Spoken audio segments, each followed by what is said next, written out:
Hola Claudio, ¿cómo va todo en estos tiempos tan complejos? Muy bien, gracias.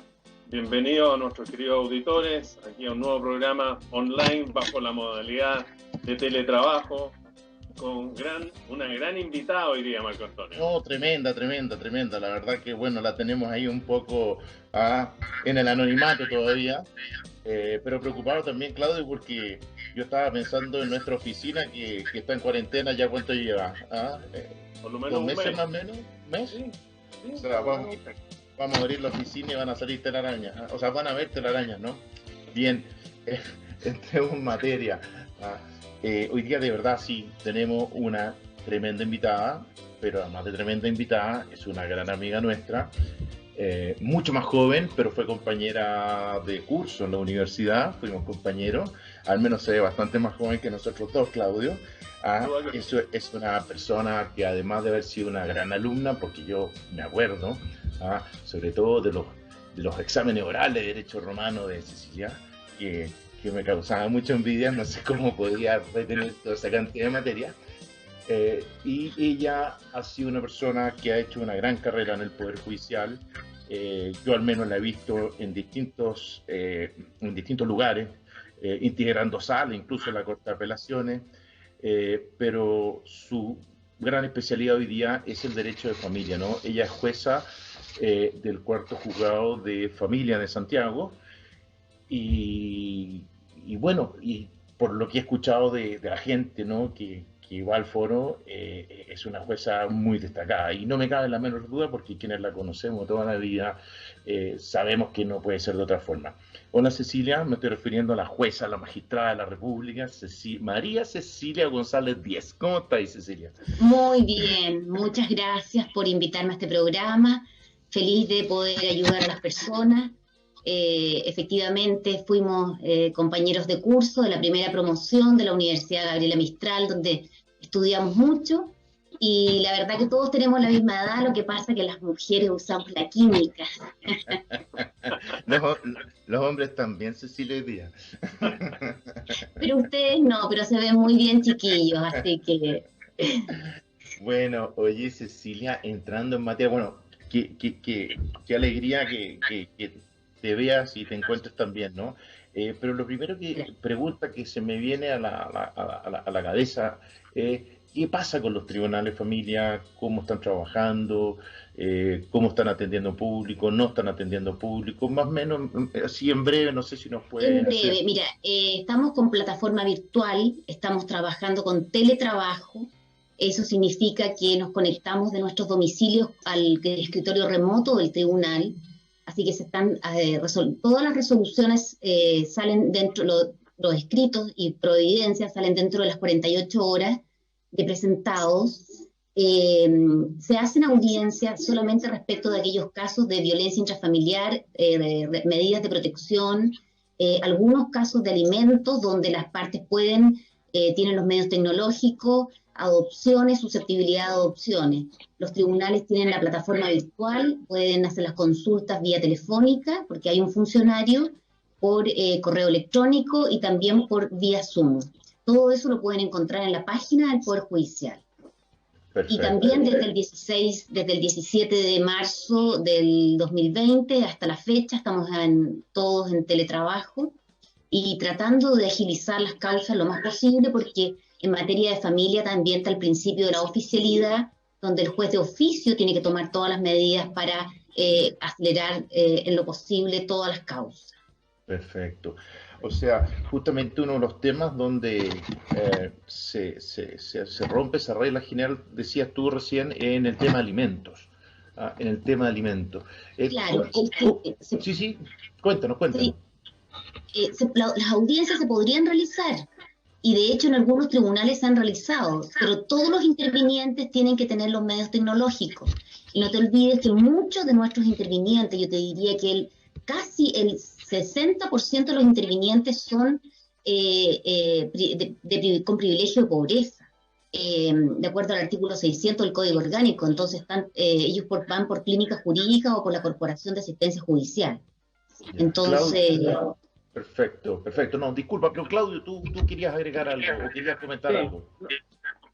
a ver, o sea, en el fondo para nuestros auditores, hoy día, si alguien quiere demandar de alimentos, dar la demanda, no hay ningún problema para eso, ¿no es cierto? Ninguno, ninguno. Por la oficina judicial virtual presenta la demanda, sube todos los documentos, acreditan la calidad de abogado y se admite a tramitación.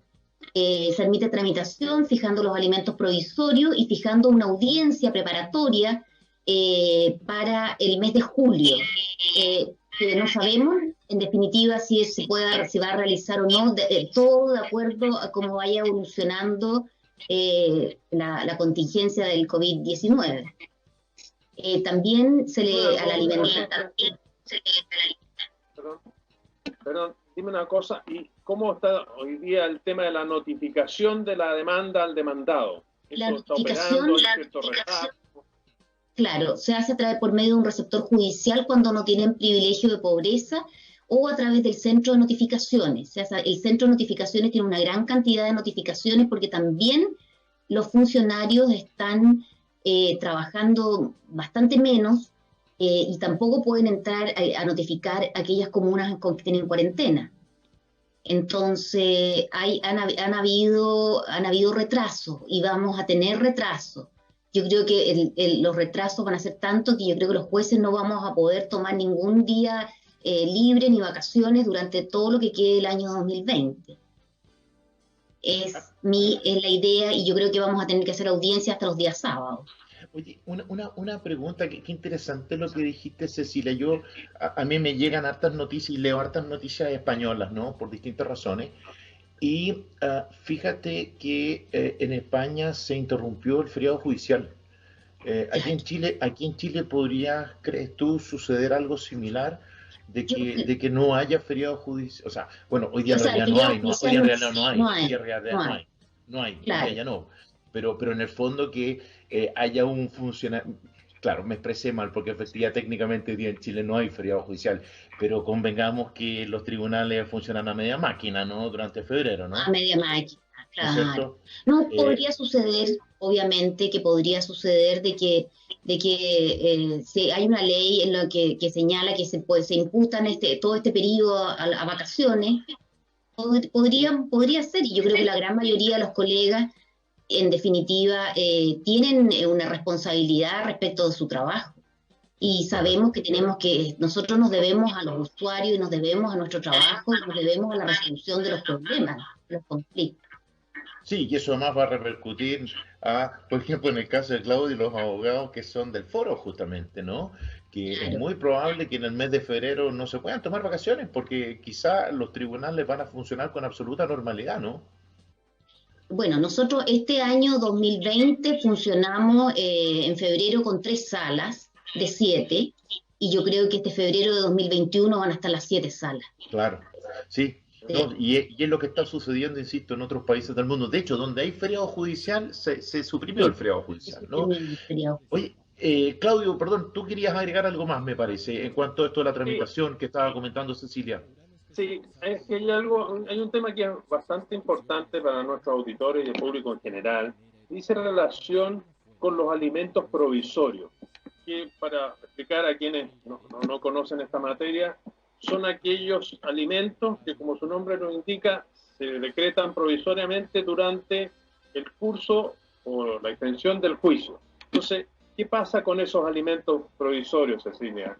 Mira, los alimentos provisorios se tienen que fijar al momento de presentar la demanda. Están establecidos. Es importantísimo y el juez que no lo hace incluso arriesga sanciones establecidas en el Código Orgánico.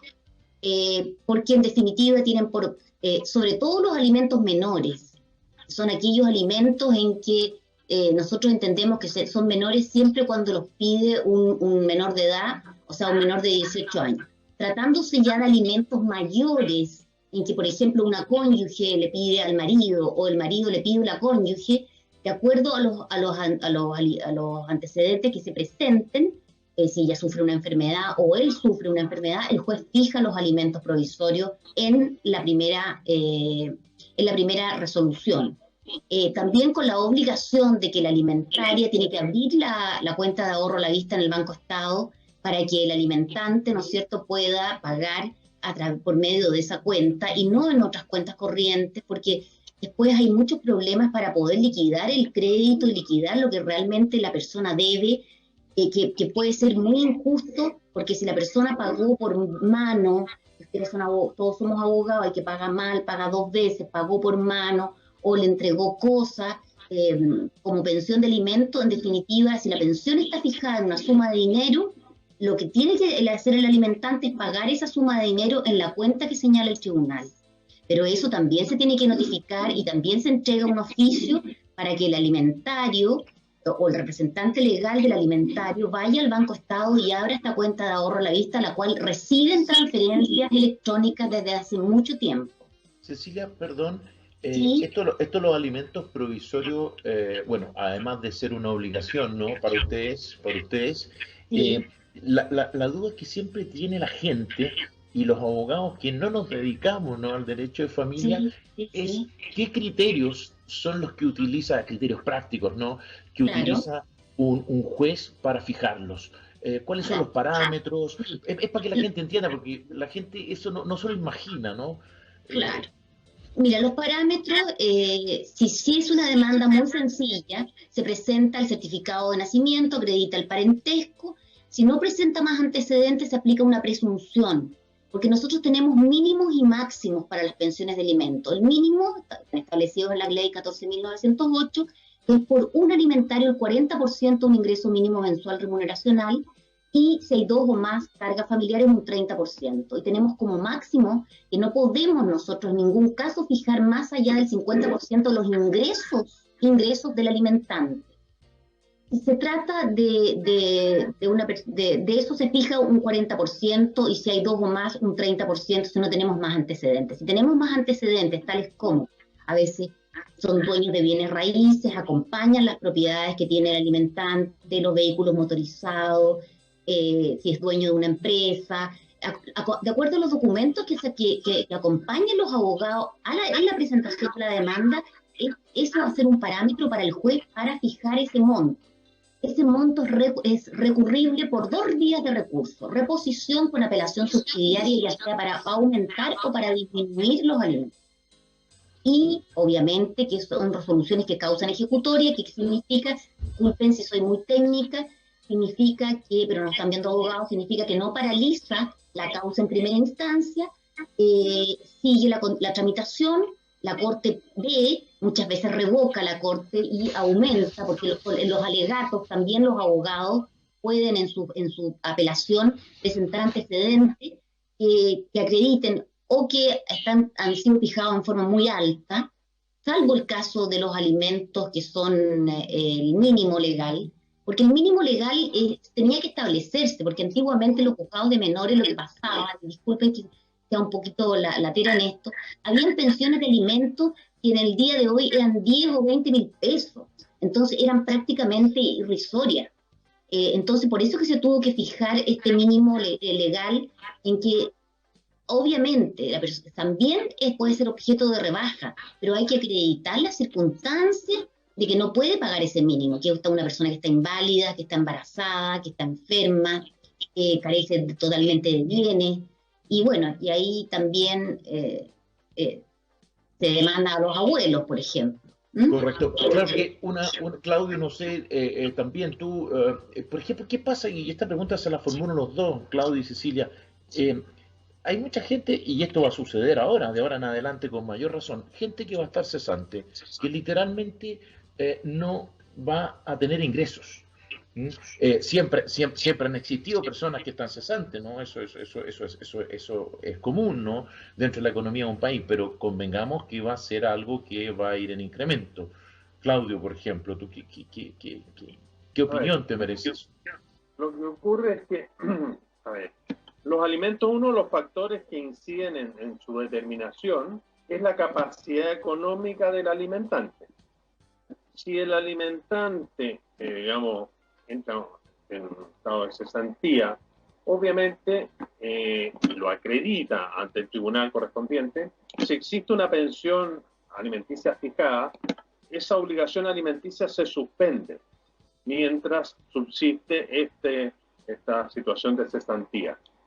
Y ahí a propósito de la Ley de Protección del Empleo, me permito hacer la referencia. Es que para allá quería ir. Sí, me tincó que apuntaba ahí tu pregunta.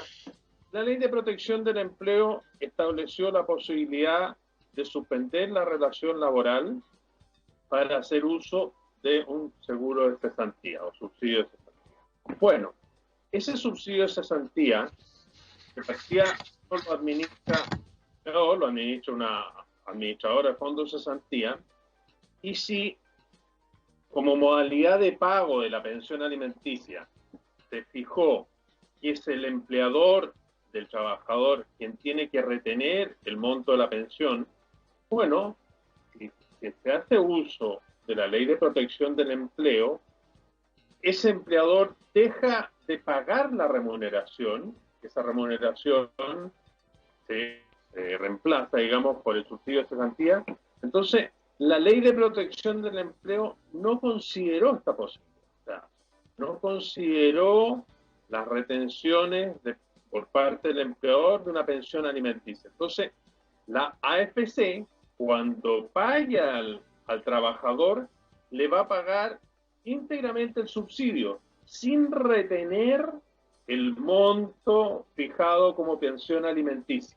Y ese es un vacío legal de la ley que algunos congresales están tratando de subsanar mediante una moción parlamentaria que ingresó a trámite y que está en actual tramitación.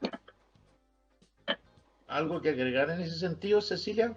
Claro, cuando se está en periodo de cesantía, tiene que pedir rebaja. Efectivamente, tiene que presentar una demanda de rebaja de alimentos, invocando esta nueva circunstancia, porque bueno, los alimentos se deben de por vida mientras se mantengan las circunstancias que así lo establecen. Como no se mantiene la circunstancia de la capacidad de poder generar ingresos, bueno, se tiene que pedir una rebaja y tendrá que, en definitiva, el criterio del tribunal no puede dejar a estos niños sin ningún ingreso, pero obviamente que va a ser menor. Pero obviamente que, claro, y tampoco podemos los jueces llenarnos tampoco de órdenes de arresto y de apremio, o sea, porque... lo ideal siempre, como jueces, nosotros tratamos de que se llegue a una conciliación en estas demandas de rebaja, teniendo presente de que uno cuando puede asumir mucho mejor algo que tú te obligas en forma personal a algo que te impone. A propósito, que hacías mención a las medidas de apremio, este tiempo, ¿no? Durante esta pandemia, ¿ha incidido en los apremios? Claro, yo por lo menos en mi caso personal como juez de familia no los estoy dando porque considero que el arrestar a una persona... Expliquémosle, a los auditores en qué consisten estos los apremios, Cecilia, el arresto nocturno consiste en que al no pago de una o más pensiones de alimentos, eso debe de ver una o más pensiones de alimentos y no reajustes, el juez despacha una orden de oficio a petición de parte, despacha una orden de arresto nocturno que es desde las 22 horas hasta las 6 de la mañana. Pero eso siempre se realiza en los centros de reclusión de gendarmería. Y hoy día, con esta pandemia, estamos poniendo en serio riesgo la vida, ¿no es cierto?, de este alimentante, que si ni que Dios lo quiera se contagia y puede llegar hasta morir, va a ser mucho peor que no dar la orden por estos 3, 4, 5 meses que, no sé, que puede durar y quizás después baje mucho más los contagios y se pueda ir poniendo al día, porque también se llegan a acuerdos respecto a las deudas. Por ejemplo, hay un señor que puede deber 3 millones, pero dice, bueno, yo puedo pagar de 100.000 pesos y puedo pagar más la pensión y van pagando. Y es mejor eso a tener, ¿no es cierto?, un padre fallecido, o porque podemos llegar a eso. O sea, en definitiva, por eso estamos todos en cuarentena, no porque esta enfermedad es mortal, no porque es una enfermedad benigna que en definitiva no causa ningún perjuicio. Sí, estamos dando órdenes de arraigo. Claro, ahora tenemos todas las fronteras cerradas, la suspensión de la licencia de conducir, ¿no es cierto?, por 6 meses, a menos de que el alimentante se dedique a uno y lo apruebe, ¿no es cierto?, que se dedica, es chofer, por ejemplo, de Uber, de micro, de camión, etcétera. Y también en el mes de marzo se pide la retención de los impuestos, de la devolución de impuestos. Pero también eso accede a muy pocas personas, porque en definitiva, uno como juez de familia, yo siempre se lo digo a las partes, lo que uno distribuye es pobreza en el fondo. La mayoría de las personas con recursos económicos tratan de no llegar a un juzgado de familia y en la mediación o hacen una transacción o en definitiva en forma voluntaria se ponen de acuerdo ya sea con la madre de sus hijos o con el padre de sus hijos y llegan a estos acuerdos. Pero el grueso es aquellas personas que son de recursos escasos, de recursos económicos escasos y que son limitados entonces. Difícil tarea, Cecilia. Difícil tarea. Es difícil tarea y también hay muchos alimentantes que ocultan patrimonio. Sí, bueno, obvio. Claudio, tú querías agregar algo.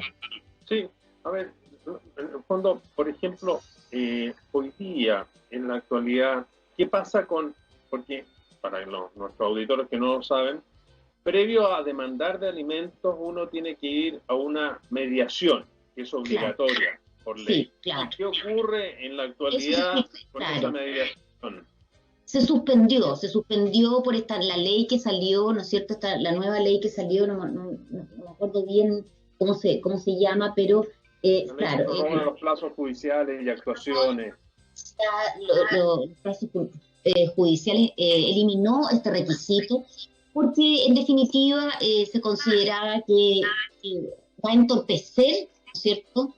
Porque todos los mediadores, también una mediación la podemos hacer como estamos nosotros en este minuto, pero como te digo, nuestra gran mayoría de los usuarios carecen de los medios tecnológicos como para poder tener una videoconferencia, etc. Entonces, ese requisito se eliminó por ley. Y que es importante porque claramente atendía a las circunstancias imperantes en el país, eso era un obstáculo para presentar una demanda de alimentos en la actualidad. Lo que yo también sé que las corporaciones de asistencia judicial están trabajando con vía teletrabajo. Y están presentando, bueno, las demandas siempre se han presentado por la oficina judicial virtual desde la implementación de la comunicación electrónica. Cecilia, una pregunta relacionada con esto. En el caso que una persona, a ver, lo primero, para estas demandas de alimentos y para los juicios en general que se tramitan entre los tribunales de familia, ¿se requiere abogado? Esa es la primera pregunta.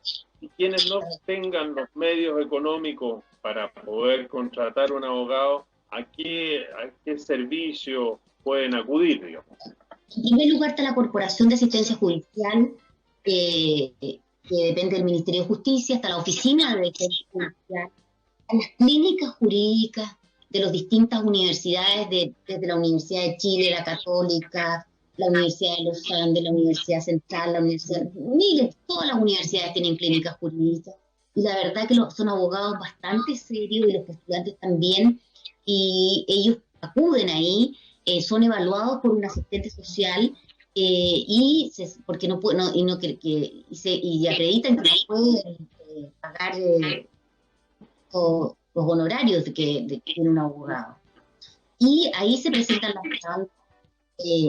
La gran mayoría, entonces, como ellos no tienen los medios, el tribunal tiene un centro de notificación, los tribunales tienen centros de notificaciones donde funcionarios judiciales son los que notifican esta demanda al alimentante. También nosotros pedimos los correos electrónicos a todas las partes para poder también notificar ciertas resoluciones por el medio más idóneo que dice la ley, el medio más expedito, pero que asegure que en definitiva que asegure la notificación, pero no la primera notificación, porque la primera notificación siempre desde que la estudiamos nosotros hace muchos años es personal o en subsidio, ¿no es cierto?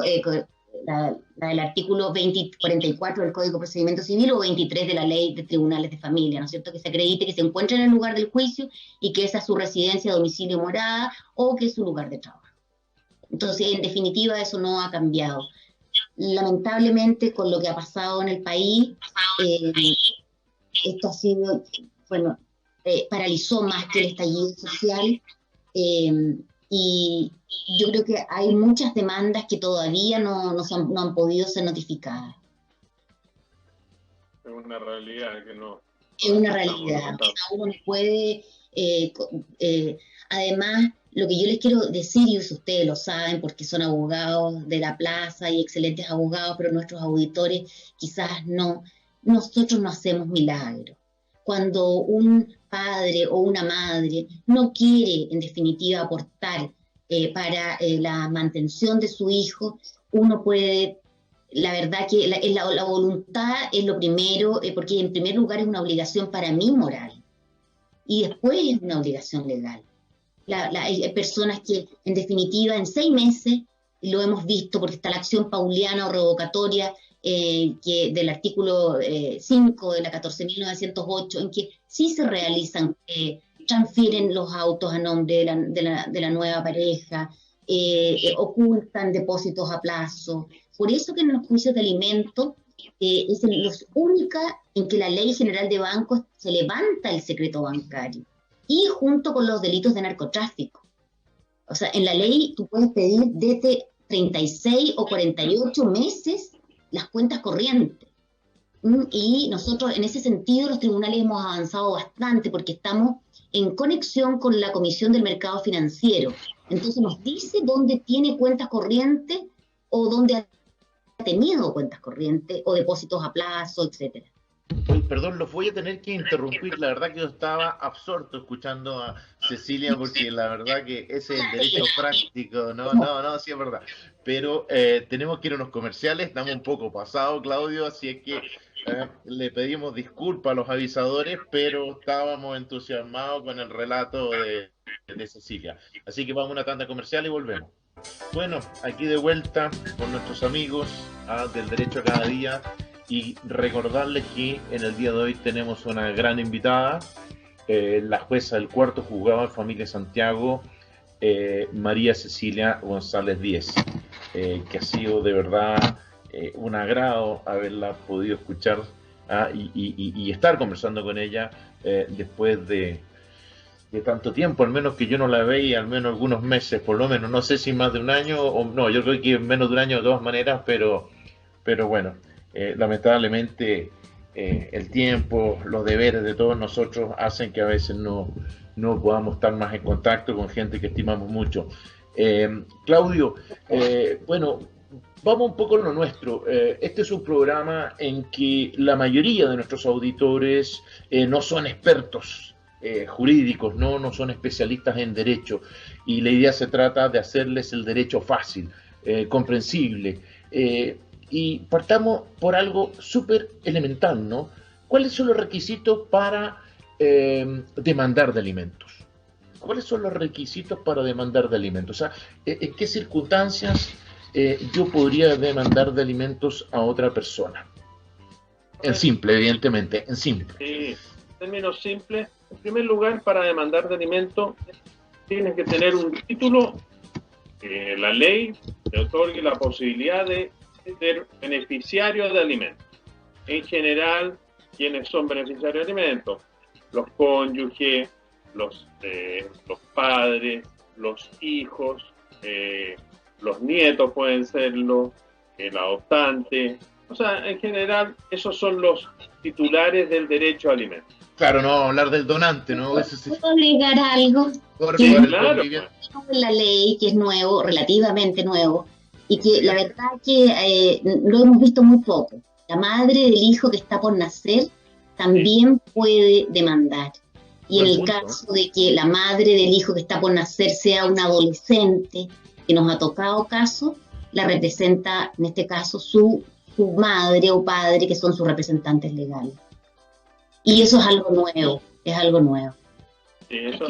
Perdón, alguien preguntaba por ahí y prefiero que nuestra ilustre magistrada lo responda. El conviviente civil, bajo ciertos supuestos, podría tener... No, el conviviente civil, de acuerdo al acuerdo de unión civil, no tiene derecho, solamente por los hijos comunes. Importante aclarar.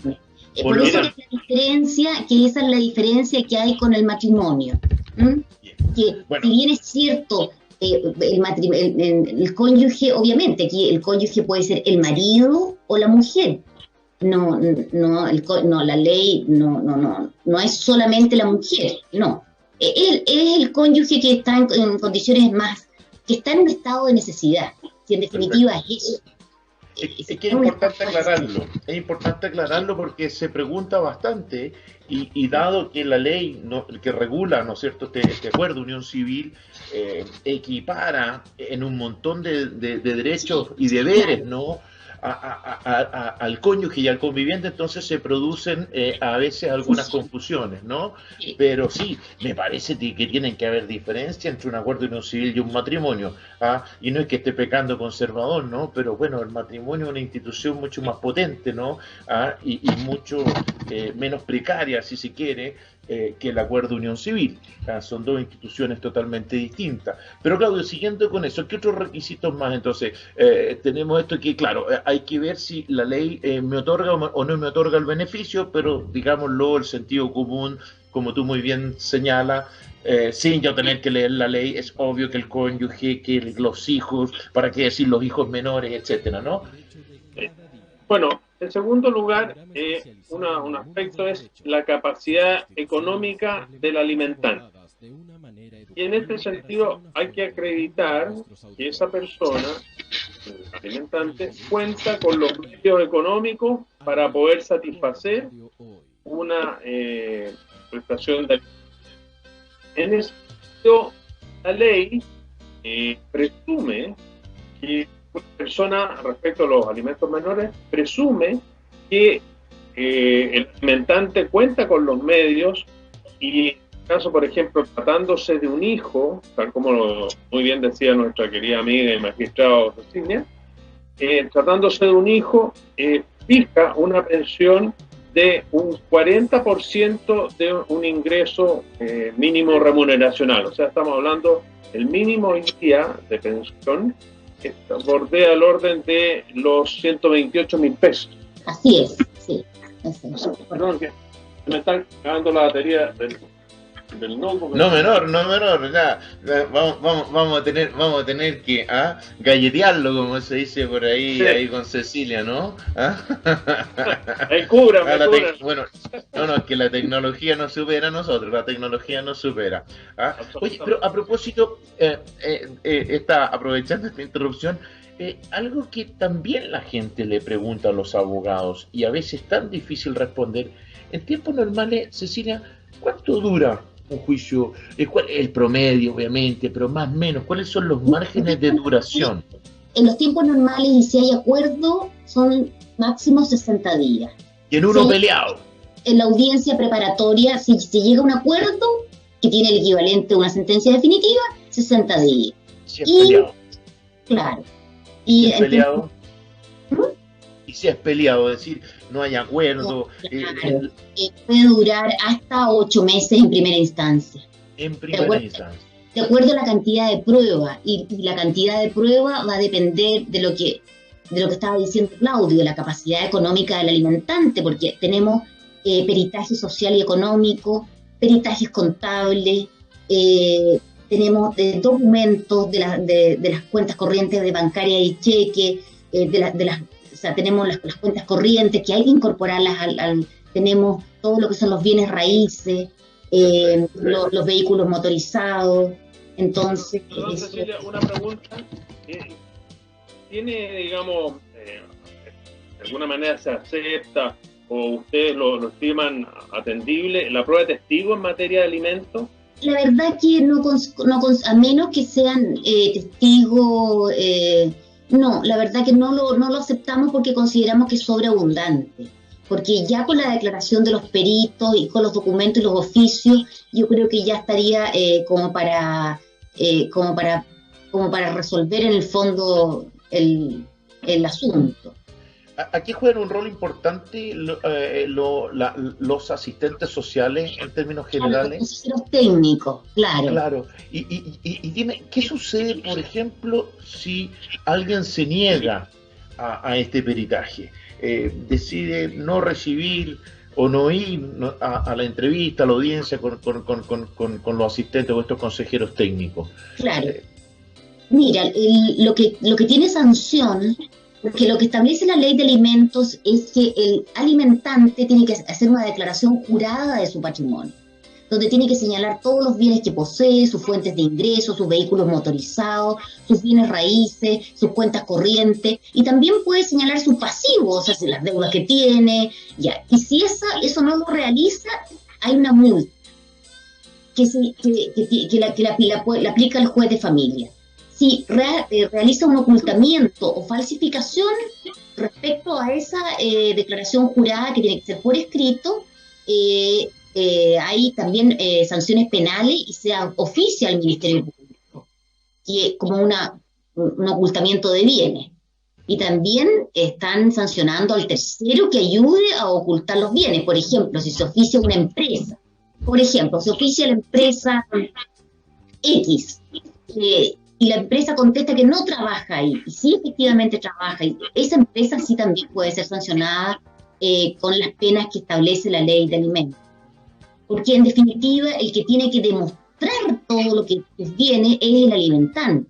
Por eso que la ley le exige, y no tiene que estar el alimentario detrás tratando de acreditar los bienes.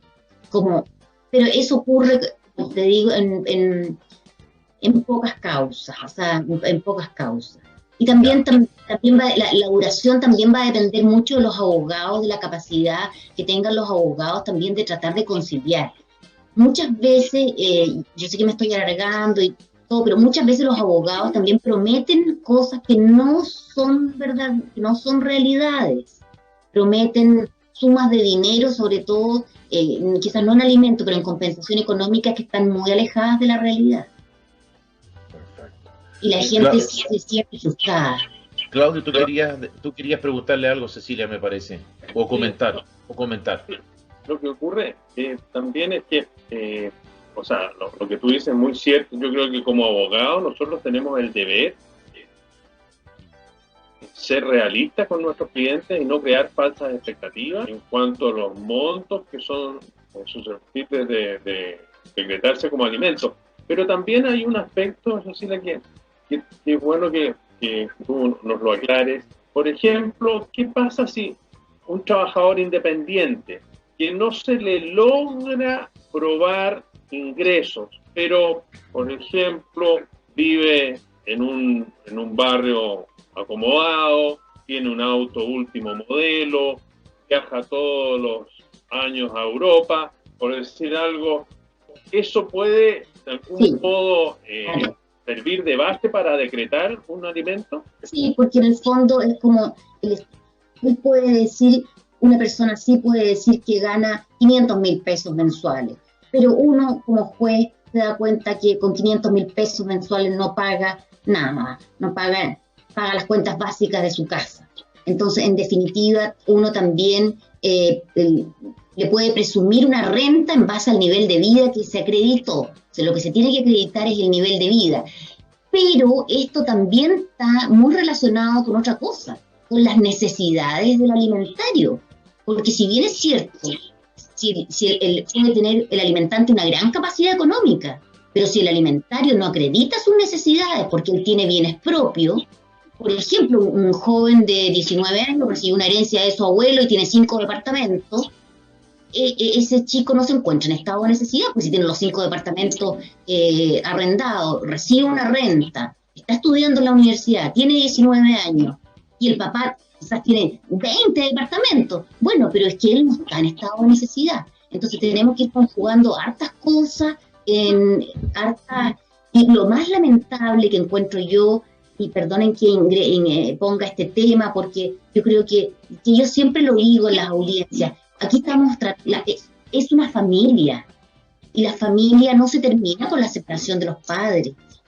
Entonces, el ver litigar a un padre contra un hijo contra un padre, es muy triste, porque los abogados cambian, los jueces cambian, la vida cambia, ya lo podemos ver ahora, pero la familia no.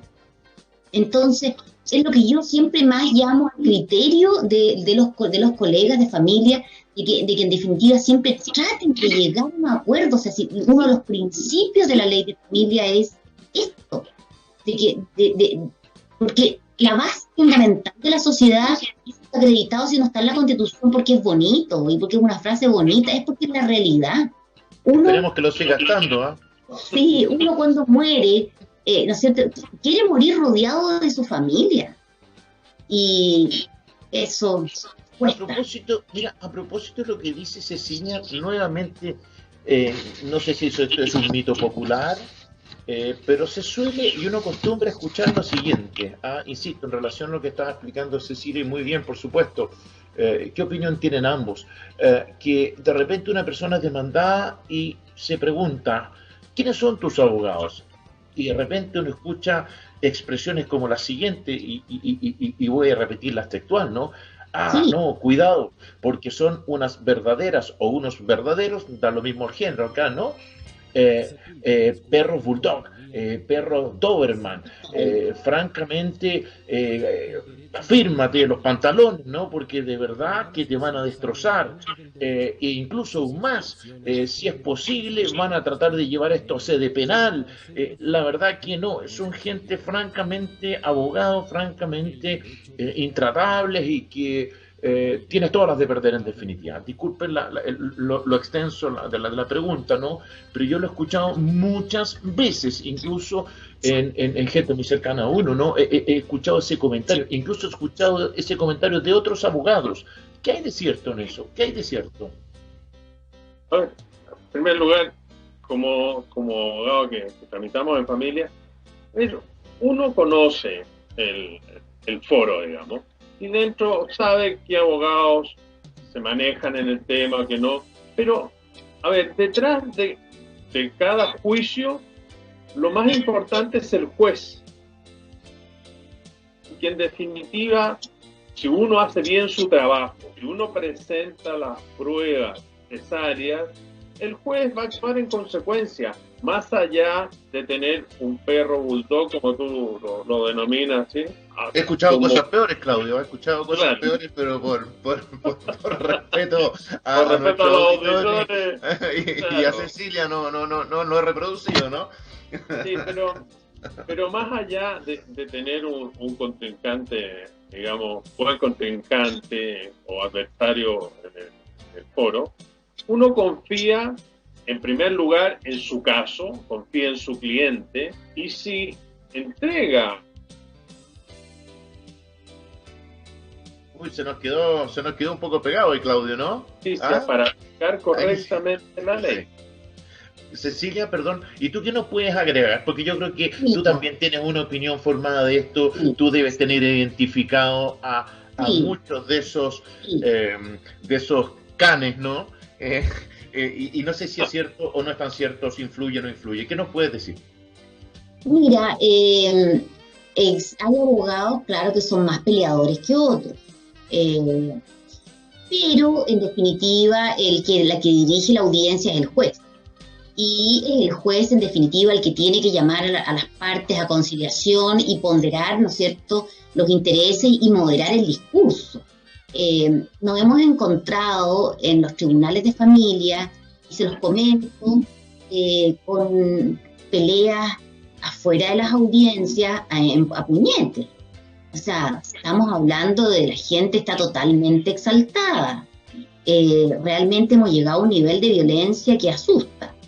También, por favor, y ustedes que son profesores, me ha tocado el caso de colegas jóvenes que llegan, sí, pero sin la ley, llegan sin ningún papel, llegan en el aire, y uno le dice, colega, usted puede ofrecer su prueba. Magistrado, entonces, y se ponen ahí a hacer la minuta. Entonces yo le digo, colega, pero que mire, en la primera resolución sale que la minuta de prueba tiene que traerla usted escrita por un pendrive porque la puede mandar al tribunal, y empiezan a interponer recursos de reposición en la audiencia. Las resoluciones dictadas en audiencia no son susceptibles de recurso alguno. ¿Qué nos está diciendo? Ese colega no leyó la ley de familia, la 19.978.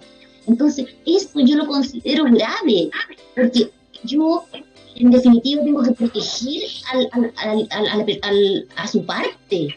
Entonces, suspendo, porque no están dadas las condiciones, y le digo, por favor, estudie. Por favor, estudie, porque para la próxima audiencia, que va a ser en 15 años más, usted tiene que venir con el Código Civil, con la ley de familia, porque si no, dejo en la indefensión a la parte. Bueno, eso es ignorancia temeraria, efectivamente. Eso ha existido. Es que ustedes dicen que ha existido siempre, pero la verdad que se ve. O sea, está en aumento, según lo que creo entender, ¿no? Está en aumento. Lamentablemente está en aumento. Sí. Bueno, quizás sea un aspecto que las universidades debieran preocuparse de verdad, a veces, en vez de estar enseñando memorísticamente otras cosas, ¿no? Quizás esos son aspectos que son mucho más relevantes antes de saber o no de memoria un plazo que el día de mañana lo puedo consultar en el código cuando tengo... Exacto. Yo le digo, pero mire, ¿cómo lo trae la ley? Es como que un cirujano entra a operar sin bisturí. Sí, no. Uno anda con su código para todos lados y con sus leyes para todos lados. Por último, traiga el medio tecnológico para poder buscar un artículo. Bueno, fíjate que eso sería re interesante. Yo no sé, bueno, Claudio es profesor de Derecho Procesal, ¿no? Yo soy profesor de Derecho Civil y de Derecho Registral, más bien Derecho Sustantivo, ¿no? Pero quizá eso es algo que uno debiera... Yo no lo veo, por ejemplo, en las universidades, en los exámenes orales, que el alumno que está dando el examen de procesal se pueda hacer una suerte de simulación, ¿no? Y se siente, por ejemplo, con el código de procedimiento y tenga la libertad de buscar o con los códigos que quiera, ¿no? Normalmente uno lo que ve, y que es la gran crítica que hago yo, ¿no? Que el derecho procesal, no digo que sea el caso Claudio, ¿no? Pero se enseña memorísticamente y donde el tipo se tiene que aprender requisitos, plazos y un montón de cosas que al final del día no tengo claridad cuánto sirven. Sinceramente, no sé cuánto sirven si están ahí en el código, ¿no? Pero bueno, vamos a tener que reformar también, parece que la enseñanza incluso fíjate que yo, bueno, tengo un hijo que está estudiando para el examen de grado, ¿no? Y comentábamos el otro día, y yo creo que Claudio, a ti te ha pasado. Hoy día quizás veo más reprobaciones en los exámenes de grado en procesal que en civil, fíjate. Sí, efectivamente. Y yo creo porque justamente se sigue insistiendo en esta cuestión, enseñanza durante los años muy memorística, ¿no? Del derecho procesal, y donde se transforma en una asignatura hasta un poco tediosa, diría yo, ¿no? Mi hijo, de hecho, la parte que, disculpando la expresión, más lata le da, me dice, es por lejos procesar, o sea, me dice, esta cuestión no le hallo lo interesante, ¿no? Así es que sí, es muy cierto. Claudio, ¿quieres agregar algo? Porque la verdad que bastante breve, porque nos ha ido el tiempo con esta invitada de lujo que hemos tenido. Vamos a tener que invitarla de nuevo, ¿eh? Sí, yo creo que sí. De hecho, en Derecho Procesal es un ramo eminentemente práctico. Y no basta con la enseñanza del concepto teórico, sino aplicarlo en casos prácticos, de manera que el alumno efectivamente tenga esa comprensión de la materia. No basta con memorizarla, sino hay que aplicarla a un caso específico. Sí, pero también yo creo que Cecilia le ha hincado el diente a algo que es como una tercera fase. ¿Sí? Respecto a lo que tú estás diciendo, es cuál es la actitud que esa persona debe tener en un juicio. Y yo creo que eso no se enseña en las universidades, o se enseña poco, o depende del profesor que te toque, ¿no? Porque lo primero que hay que decirlo es que no sea gil, porque eso es lo que estaba diciendo Cecilia recién. ¿Cómo es usted tan gil de presentarse así como Dios te echó al mundo, ¿no? Porque en el fondo eso es lo que está diciendo, como Dios te echó al mundo. Entonces hay una cuestión actitudinal, por decirlo de alguna forma, que quizá en las universidades se debiese insistir más, ¿no? Y eso se echa de menos.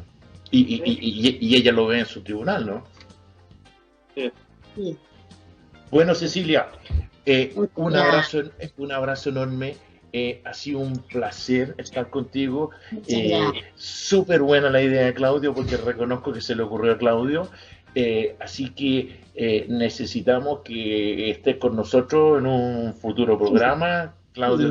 Claudio estará en contacto contigo. Bueno, Yo por mi parte, sí, dime, les dime. ofrezco, perdón, les doy las gracias y les ofrezco que cuando ya se haya solucionado todo este tema, Claudio pueda llevar alumnos a mi sala de audiencia de Maravilloso. 5 para que vayan viendo cómo se hace una audiencia. Era una audiencia de verdad, el audio, el funcionario de acta, la consejera técnica, el abogado demandante, el abogado demandado. Entonces, yo creo que en definitiva también todos somos aquí colaboradores de la Así es, Administración de Justicia y así todos es, queremos que nuestros alumnos y nuestros futuros abogados estén lo mejor preparados posible, si nadie así quiere es. perjudicar a nadie, al Así es, contrario. así es, así es. Ujú. Bueno, Y comunico el eso. director me está haciendo, por favor, que cortemos porque claramente los tres podríamos seguir hablando por una hora más. Así es que, Cecilia, un abrazo enorme. Muchas gracias. Igualmente a Cla- ustedes, un abrazo a ustedes.